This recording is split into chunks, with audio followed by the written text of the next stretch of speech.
আমার আল্লাহ বলেন, হে পৃথিবীর মানুষ, হে আমার বান্দারা, তোমরা দুনিয়ার মধ্যে গিয়েছো, আমি তোমাদেরকে দুনিয়ার মধ্যে পাঠাইলাম। পাঠাইবার পরে আমি জানি তোমরা অনেক অন্যায় পথে যাবে, অনেক কাজ করবে, যে কাজগুলোর মধ্যে তোমাদের গুনাহ হয়ে যাবে। হ্যাঁ বান্দা, তোমরা গুনাহ করবে তাও আমি ভালো মতো জানি, তোমরা পাপ করবে তাও আমি ভালো মতো জানি। বান্দারে, পাপ করার পরে, গুনাহ করার পরে একাই কি মসজিদের মধ্যে তোমরা কেঁদেছো, রব্বানা যালামনা, বলেন রব্বানা যালামনা আনফুসানা ওয়া ইল্লাম তাগফির লানা ওয়া তারহামনা লানাকুনান্না মিনাল খাসিরিন বলে বলে মসজিদে কেঁদেছো, আসরের নামাজ পড়ে কেঁদেছো, যোহরের নামাজ পড়ে কেঁদেছো, মাগরিবের পড়ে কেঁদেছো, এশার নামাজ পড়ে কেঁদেছো। এ বান্দা, নামাজের মুসল্লা যখন বসে যাও, আমি আল্লাহকে তোমরা বারবার বলো, আল্লাহ আমার গুনাহ মাফ করে দাও। তারপরও আমি তোমাদের গুনাহ মাফ করে নেই। তারপরও তোমরা নিশি রাত্রে, মানুষ যখন ঘুমে যায়, তোমার বিবি যখন ঘুম যায়, তোমার ছেলে যখন ঘুম যায়, তুমি নিশি রাত্রে ঠান্ডা পানি দিয়ে ওযু বানিয়ে নামাজের মুসল্লায় বসে তুমি আবার যখন ডাক দাও, রব্বুল আলামিন, পৃথিবীর কোনো মানুষ আমার গুনাহ সম্পর্কে জানে না, তুমি আমার গুনাহ সম্পর্কে জানো। আমি এমন গুনাহ করেছি আমার বিবি জানে না, বিবি গুনাহ করেছে আমি জানি না। আল্লাহ, তুমি সব কিচ্ছু জানো। হে আমার প্রভু, তুমি আমাকে মাফ করে দাও। আমার আল্লাহ বলে, তারপরও যদি তোমাদেরকে আমি মাফ না করি, তারপরও বান্দা, তোমরা আমার রহমতের দরজা থেকে ফিরে যাইও না।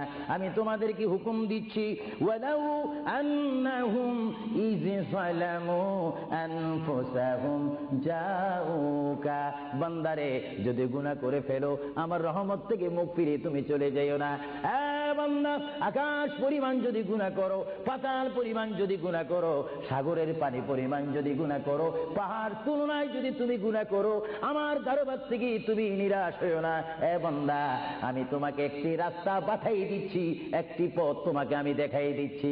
সেই পথটি কোন পথ তোমরা জানো? ওয়ালাউ আন্নাহুম ইয যালামু আনফুসাহুম জাউকা, বান্দারে, যখন তোমরা বরবাদ হয়ে যাবে, তখন তোমাদেরকে একটা পথ আমি তোমাদেরকে দেখাই দিলাম। সেই পথটির নাম হচ্ছে আমার রাসূলের মদিনা। জোরে বলেন সুবহানাল্লাহ।